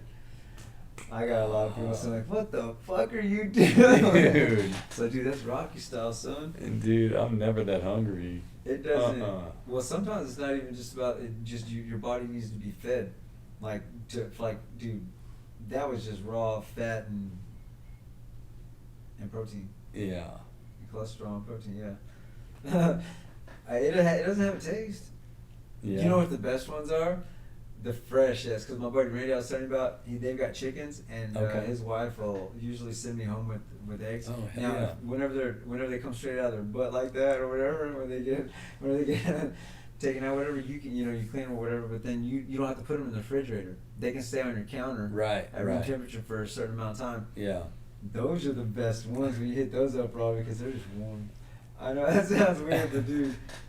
You can tell the difference when it's natural. Oh yeah. Okay, because whenever you do any the eggs at the store, whenever you crack them open, almost all the time it has like that little bulb. It looks very nice and just like that round yolk. Yolk, yeah. Okay, but whenever they're really fresh, it just all runs together. There is no. It's just all. Yeah. Just goo, so it just goes out easy. Yeah. And the yolks are actually, they're orange. They're not yellow, they're orange. Oh, yeah. Dude. And most eggs are brown, not white. Well, they're all, I mean, yeah, I've seen, well, see, theirs, they've had blue eggs, they've had pink eggs. What? They've had green eggs, brown eggs, and they don't, yeah, I think they do lay some white eggs. But This dude, is freaking Easter over there. It's cool, man. That's and awesome. those are really good. Oh, they're so good. Yeah. Yeah, man. You need Natural food does taste better. I mean, you can tell the difference between natural food and artificial stuff you put in your mouth. It's not even food. I can't even remember whenever I started caring about that shit, but I really started paying attention. I was like, man, you're fucking right. And ever since then, like I've always struggled with like going up and down in weight, just like very consistent. But ever since I've started doing what I'm doing now and just like what I like and the essentials, I love vegetables, man. I eat vegetables raw. Yeah. I eat them. I wash them off and I eat them. Okay. Broccoli, fucking cauliflower. I eat that shit with my hand. Carrots, bell peppers, the little baby ones, the small red, yellow, and orange bell peppers. Yeah. Regular bell peppers, dude. On a fucking hot day, pull that shit out of an ice box. That's fucking good. You're wild. And then I eat a lot of trail mix, but like I'll make it from Kroger. Like I'll get the different ones. Like it's all unsalted. The pumpkin seeds, the sunflower kernels, the cashews, the walnuts, and then I'll get some like dried cherries or cranberries. Right. Shit, and almonds, of course, stuff like that. Oh yeah. Just make my own little trail mix, dude. I like that. Where do you go, Kroger? Mm-hmm. Yeah, that's where I get it too. Either there or something, wherever they have the bulk, where you can get your bulk. Yep. Stuff like that. Yeah. Yeah, I mean, I like the way I eat. It's not, I mean, I don't use any salt. I use all sodium-free stuff. Right. So Mrs. Dash is all over my spice rack. They got good flavors now. They used to just have the one. I was like, dude. And as soon as I saw another flavor, I was like, dude, this is awesome. I cook with that a lot. Since you eat steak so much, do you cook at home? Oh yeah. Yeah. Oh man, I've rarely. Where do you buy the meat from? Do you still buy it from Kroger? You just look for like the I do. I either go to stuff? Kroger or Tom Thumb, and if I do go to Walmart, I get the higher quality. I can't remember the farm, whatever. I get Nolan Ryan steak sometimes. Oh yeah. Hell yeah. Yeah, but I cook at home a lot. Okay. Because I know what's going in it. Yeah. I season very light. I use crushed pepper with the you grind it. Oh yeah. I do that pepper, a little bit of pink Himalayan salt. I'm onto that trip too. But I always have jalapenos. with every meal with breakfast. Fresh? Yeah. Okay. Crunchy. It's awesome. Right on. I have it everything. Breakfast, lunch. Yeah, Stephanie makes some of the best salsa verde. Dude, Really? have you never had it? I don't think so. Dude, if you can handle spicy, she does it good. Like, she was trying to make it burn for me at some point, because every time that I'd eat it, she's waiting for me to go, and I'm like, no, Stephanie, that's good. She goes like, damn it, Joseph, I had like 6 jalapenos in there. You want me to use 10? And just she did it one time, and I remember I was like, whoa, my eyes just came. They started watering. I was like, that's good. And she was like, damn, finally. But she's good. Yeah, dude, she used to make it for me all the time. I need to have her make it for me again. And dude, I would use that shit on everything. I had eggs every morning just so I could put that fucking sauce on. Yeah, that's how I am. When I find out like a sauce I like, man, I put on everything. Yep. I cooked chicken, I put it on there. I cooked steak, I put it on it, even though you're not supposed to do that. I didn't put it on it. I cut it and I dipped it in there. Yeah. But just because it was so good. I had it on a hot dog. I did. Like you made that hot dog. I think it was a high night. It was really high. Eating fucking green chili salsa with hot dogs. I'm like, yeah. How often do you smoke? Not very often anymore, man. Like I said, man, I'm focused on just trying to get to work and try to get this thing going, and just little trips. Like tomorrow, I'm going to Austin, and to me, that's a big deal. Yeah, yeah. It's a trip. Yeah. It's a trip out of town. I like doing that, is going camping and shit like that. That should make, man, that stuff's so much fun. Yeah. It's just fun. I'd rather spend the money on stuff like that. Yeah. Yeah. How do you feel about cannabis as medicine? Man, I think it is, dude. I think they show a lot of results like that. Kids doing seizures and stuff like that, and then calming them down. Dude, that looks so painful, man. That looks so crazy for those kids. If you ever watch any of that shit, man, Yeah, I've seen it. It's fucking nuts, man. It's scary. Yeah. If you're a parent, you know that's going on. I would try anything to take that away for them, for the kid. You know what I'm saying? Right on. So they can be fucking kids, man. Yeah. Oh, it's crazy. Yeah. But yeah, but it's been proven, like from what I see. I mean, I don't know enough about it myself, but it seems right. I mean, as medicine, it's healing. I think it is. It's natural, man. Yeah. I don't know how much more cheesy or basic to say. It's fucking natural, man. I just think that for every illness, there's a natural remedy. There has to be. You Well, it know, wouldn't exist. there has to be. Yeah. You know, so. Have you dated much, or is this kind of the first time? It's not been good at all. Like I said, a couple from the dating apps and stuff like that. They just weren't. They weren't there. Dude, I know, dude. I've been oh there. my God, I've been there. Yeah. Tell me one. Okay, I'll say. Well, there. Oh my God. Okay, so this one girl that she was really cute. She was very driven. You know, she's pretty high up in her job and stuff like that. Really pretty girl.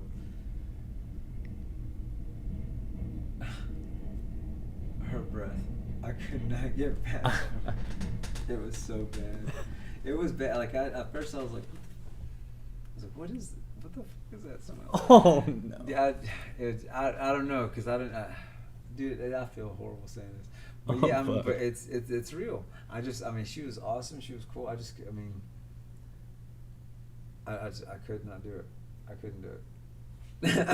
Oh no. She was a sweet chick, but yeah, that's probably one of the worst ones. I just give you that because that's. Oh my That's God. rough. Yeah, it was bad. That's rough. Because she liked to kiss, you know, so I was like, Oh man. doing the. Oh man. Oh shit. Yeah, so that dating app wasn't for me. Oh, Jesus Christ, dude, that's awesome. I'm glad I got to tell that. That's the first time you told somebody that Yeah, story. dude. Yeah. Oh my God. But yeah, it's brutal. I mean, there's, but for Well, both that's- sides, it's yeah, pretty rough. It's yeah, rough. it is, man. Because like I said, I have not had fun doing that. That's why I was just like, man, fuck it. So whenever she hit me up, it wasn't even through an app. It was just through like Instagram or I think it was through Facebook Facebook. Yeah. That was just really crazy. Like I said, she hit me up. I was like, okay. That actually kind of felt good because, like I said, I've asked out a few women and a few of them, and none of them showed up. Oh yeah. That type of stuff like that. Oh yeah, I've been down that road. And shit like that. I'm like, okay, cool. So I just I have a bet. I'm being a guy. I'm just like making the first move or whatever. Well, she made the fucking first move, and I thought that was fucking cool as hell. I was like, all right, we'll see. The funny thing about that though is that, dude, I believe in like just things are supposed to happen in a certain way. Man, I was just thinking about it. I was like, man, should I write her? Should I just say hello? Should I just say what's up or something like that? And as I'm sitting there getting ready to type her a message on Messenger, I see her name pop up, and I get a message, and I was like, holy shit, did I send something? I like that, dude. And then, yeah, I was like, I'm sitting there, and I was like, damn, what am I gonna say? Just like, and then I see her pop. She hit me up first. I was like, but we were thinking about it at the same time. And I was like, that's fucking weird. That's awesome. That's awesome. And I told her that, I was like, I said, you want to hear something weird? I was actually just had my finger over the text buttons to text you. That's awesome. We'd never interacted before. Yeah. Other than just on like the post and like, right, shit like that. Not even comments. What'd you say to that? To what? Which one? To whenever you told her you were getting ready to send that message. Oh, she was just like, the first response was she goes, haha, beat you. That was it. I was like, that's fucking awesome. Yeah. Yeah, dude, she's awesome. I'm excited to That's cool. see how she is. That's cool. Yeah, like I said, because we were supposed to meet Wednesday, but it just didn't work out. Her dog got sick and put in the doggy hospital. Oh, no. Something happened. She dehydrated real bad, and they had to put her on like IVs and shit like that. Okay. Yeah, but she loves this dog. She's 11 years old and she's a lab, so she's getting up there in age. Are you a big fan of dogs or not? Oh yeah, dude. Okay. Zegan's my dog, man. Oh, yeah, yeah, that's I had to give him to right. Stephanie because I That's moved her. right. We left the. Yeah, I love dogs, man. So I mean, she's a grown woman. She has a couple dogs. I mean, Yeah. she's single, so. Yeah, I bet that would feel good having some chick hit you up. Be like, yeah, man, I still got it. I was like, dude, cool. And then we just kind of went from there. That's So I awesome. just kept texting, for most of the time, like, we'll be still that first one, hey, good morning.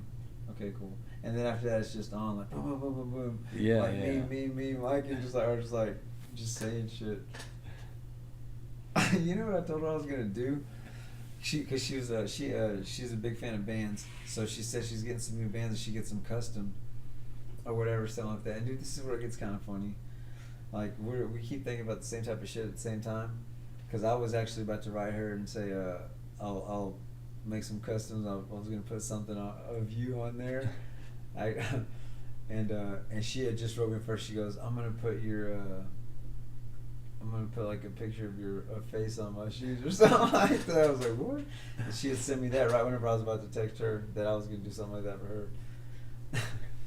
We were just being stupid. But then we actually both said, like, I don't know, what picture are you thinking about doing? And dude, there's a picture of her where she's at her pool or whatever, and she's in a bikini and she's doing something. Her friend took her picture, and it's just of her the back of her. Yeah. Dude, it's pretty hot. So I told her I was gonna put that on the shoe. And I'll walk around with that on my foot. I thought that was Walk into something because you have your head down all day. yeah.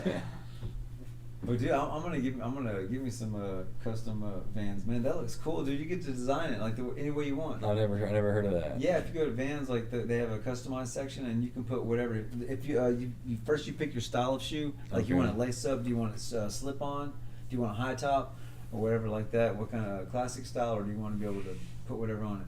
Dude. Have you ever owned Vans before? Yeah. Okay, I've never had some. You haven't? You don't wear flat shoes? Oh, dude, man, Chucks and Vans. Yeah, like I just heard about that through from Tim Ferriss. He said you should be wearing those shoes. Yeah, dude. Okay, these shoes right here, these are called Zero shoes, and these shoes right here, like the soles are. It's almost like I'm walking barefoot, because they do, like, you can roll this shoe up. Like that's the sole of my shoe. What? Yeah, dude. So it's basically, feel how light that is, dude. And that's just your because if you look at the way the bottom of the foot is, the reason everybody's having all these foot problems is because they have like pointed shoes, tennis shoes and stuff like that. They're all pointed, but these are built to where your heel hits and just like your palm. If you're putting it down, it's supposed to spread out. It's not supposed to be like this, like pinched in. So it lets your feet, your toes hang out naturally. So it's wider at the foot, at the front of the foot than it is, and it's more secure around the arch and the ankle and the heel.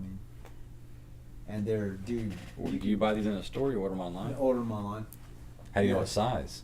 Just they're European size. Hope you get lucky. So this is a 42.5 in Europe, which is a 9.5, because I like them to be a little snug on me. But so they do them in what European sizes? So these are 42.5. That's wild. But dude, they're so comfortable, man. Like you can just. Look at that, dude. They're just comfortable. It's like basically wearing socks. They're real. They go with the contour with everything. And it doesn't ever step on something and it hurts, No, because you know what, dude? People walk and run wrong. Like you're not supposed to walk heel toe. It's the same type of thing. And I know I do. So how do I stop doing that? I walk on the balls of my feet. Like I'll barely let my heel.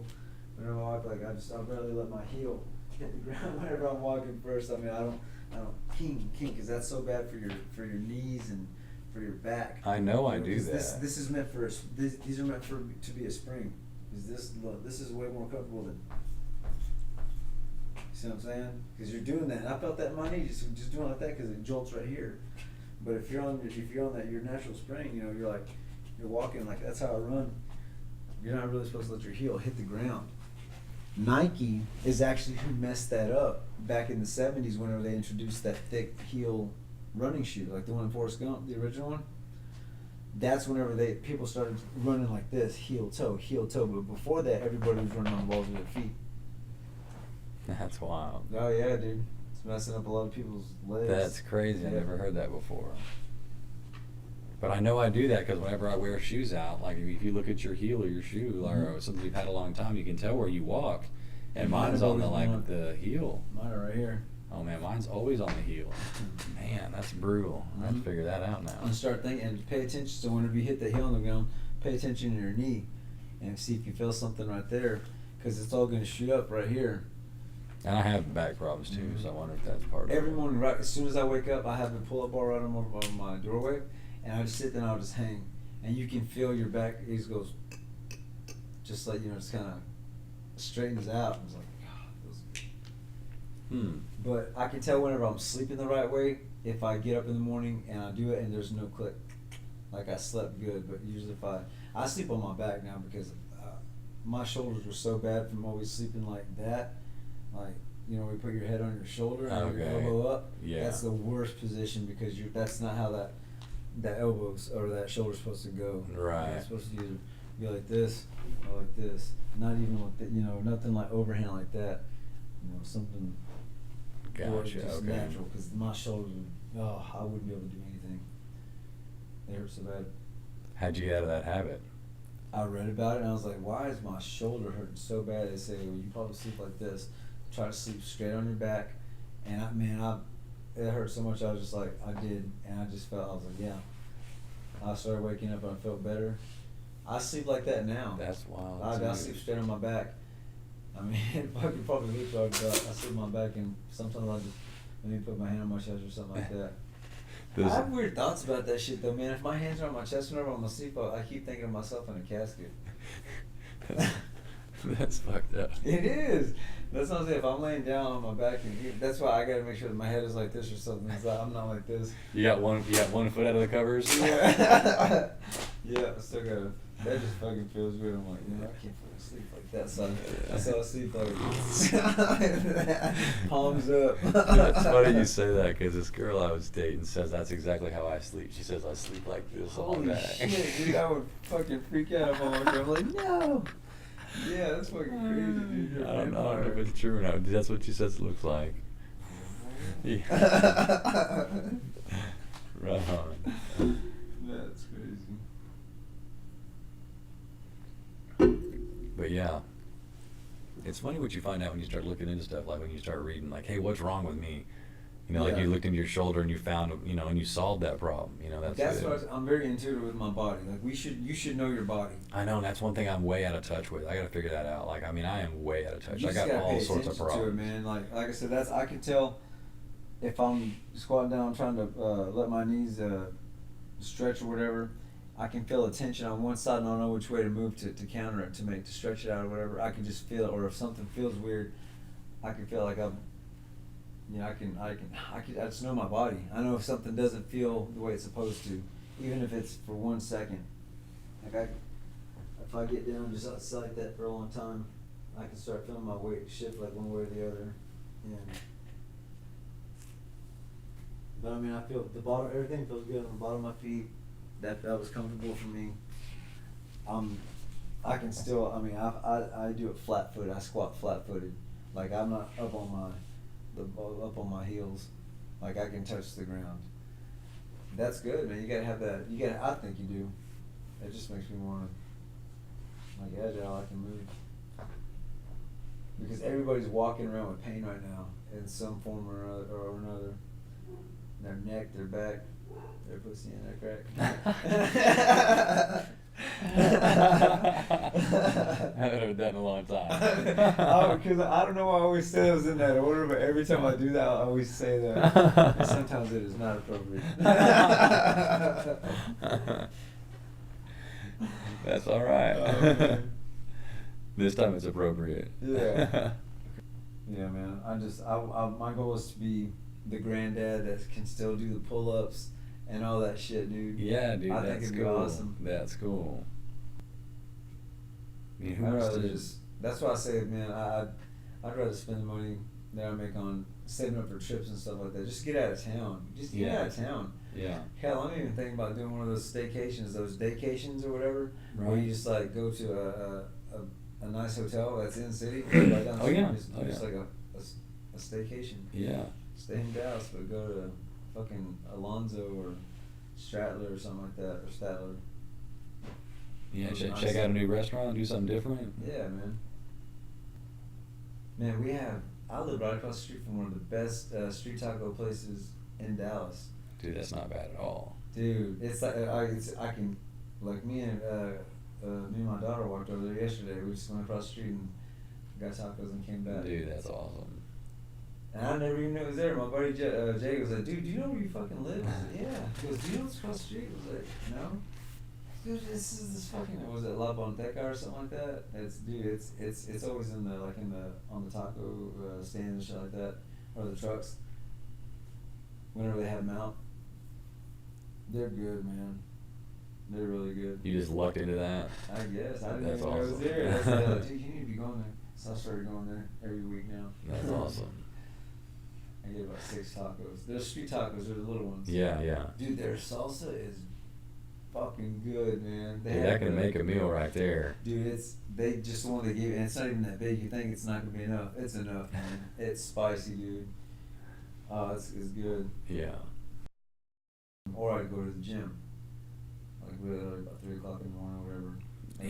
That's early. Is it? Dude, I wake up at 2 or 3 every morning now.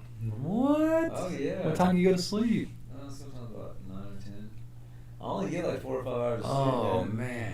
How do you do it? I've always been that way.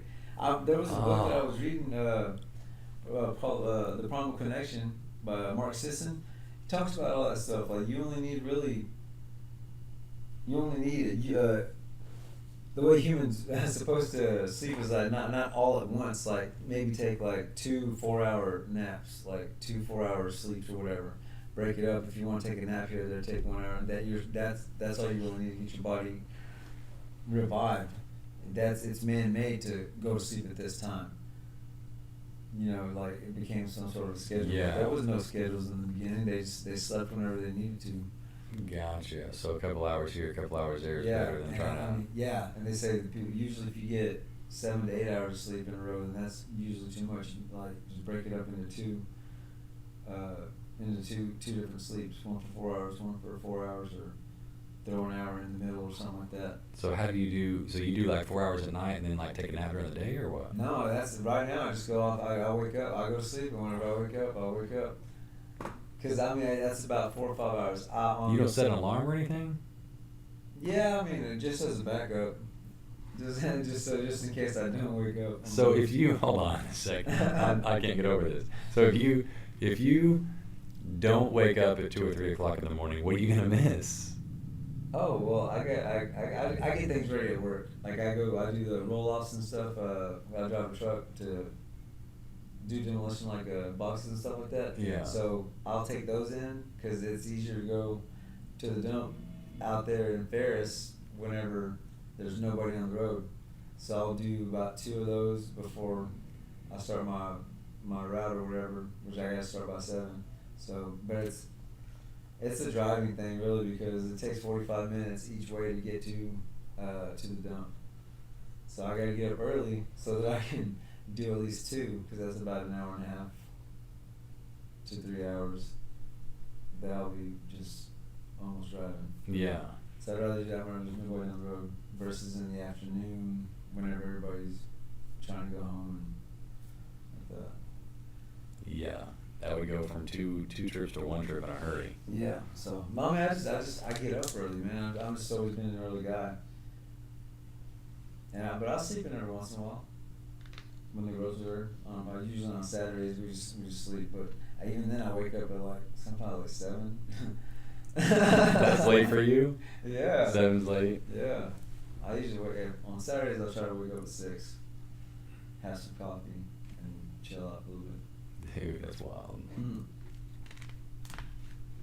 But I listen to my body. If I do fall asleep, if I find myself taking a nap and I wake up until the next day, I needed to fucking rest. Yeah. Something was up, so I was like, cool. I guess I didn't miss anything. I don't have any missed calls, so I'm good. Okay, so I'm in horrible physical shape and I neglect my body for a long time. So if I wanted to get started, getting back in tune, like reconnecting with my body, with my mind, where do I start? What do I do? I would say start doing some myofascial release. That's all the stuff that holds you together. I told you like tension is building up on different parts or whatever. You got a shoulder problem, it's probably something in your knee that's messing with it. You know what I'm talking about? Okay. Cross extremities or whatever. Look up myofascial release. And it's not even working out. It's just undoing all the knots in your body. Like, you know, like if you ever get you always put some pressure on it, or like a little tiny massage, but like a big one, just kind of like where you're just kind of like moving it. You got to put pressure on it because those things are just tightening up. So all you're doing is just releasing them so that they won't be locked up like that.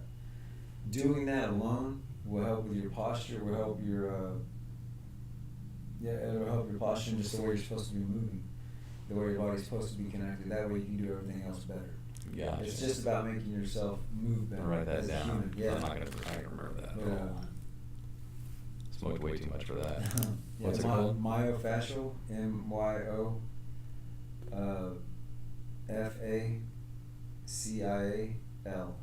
myofascial release. And just look up and they're just look up.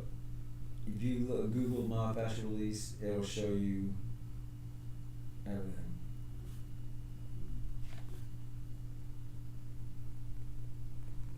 So just like stretch things out and just get your body in alignment first before you do anything else. But as far as like working out and stuff like that, man, I like to climb. There's a rope at one of the gyms I go to. I climb that rope all the time. I just climb it, just up and down, up and down. That's just a good pulling, and it's you're lifting your body up off the ground. I don't use my legs. I just just do it like that. It works on your grip. Running whenever I could do that, riding bike. I like doing the monkey bars at the gym. Like I do the monkey bars at the gym, like just going all the way back and forth and see how many times I can do it. It stretches out different types of muscles, man. I'm not sitting there just like pumping one muscle. I'm using my body as a whole, getting my whole body moving together. Right. Instead of just trying to make one part look bigger. Like my body's gonna be as big as it is. I stole this question from Tim Ferriss, but if you could put up a billboard and leave one message on it, what would it be? You know, you want the word. I want it to be like one word thing. I know you could say whatever. Just at least listen more. Because that was I think I was a stubborn guy, and I was just waiting for my turn to talk. Always I wasn't listening, and it lost me a lot of stuff. You know what I'm saying?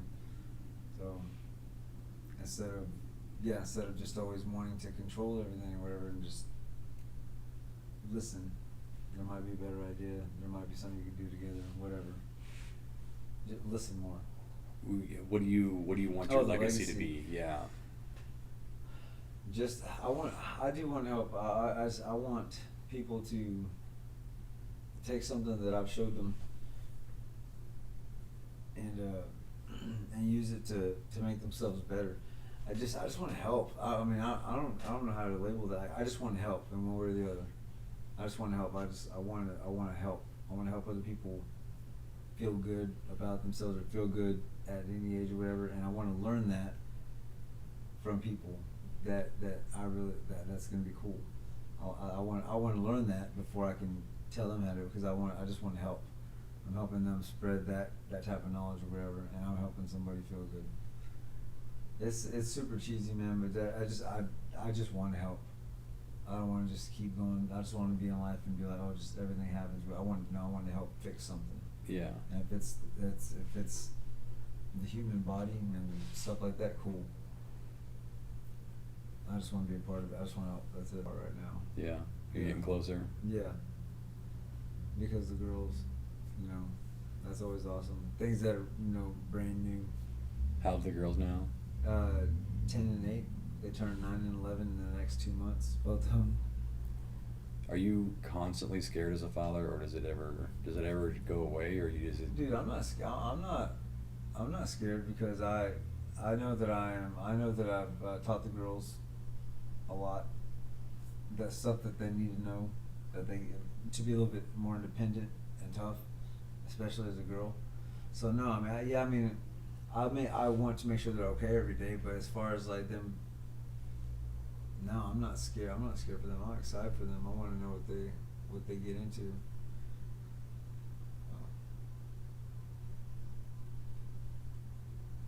Yeah.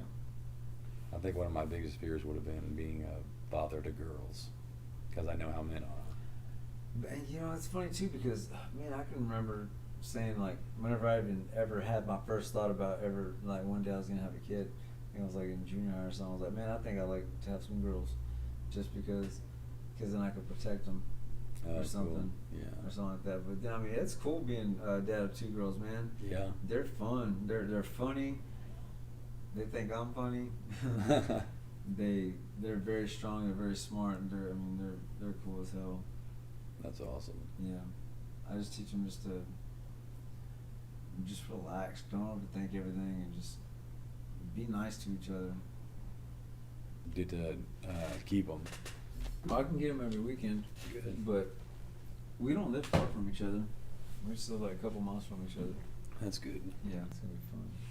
Well, thanks for coming to do this, man. I really appreciate it. Yeah, no problem, man. stepping Thanks out for there. everything, this. This is awesome, man. You got a great place, dude. This has been cool. I appreciate it, man. Thank you.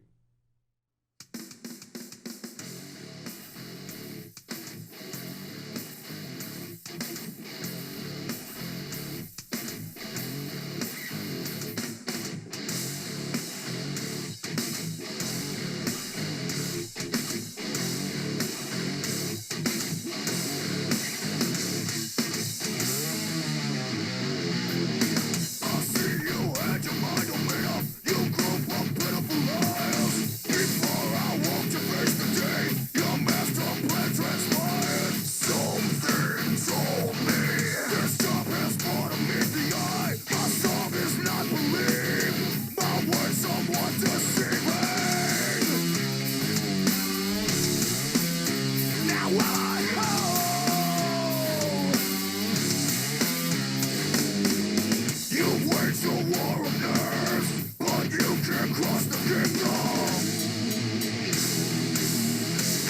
me what your idols are. Can't leave that sky. You cry for compensation. I ask you, please just give us 5 minutes alone. Just give up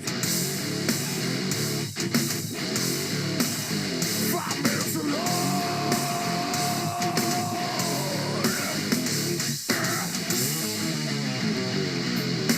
I read your eyes, your mind was made up. You took me for a fool. You used complexion of my skin for counter-racist tool. You can't burn me.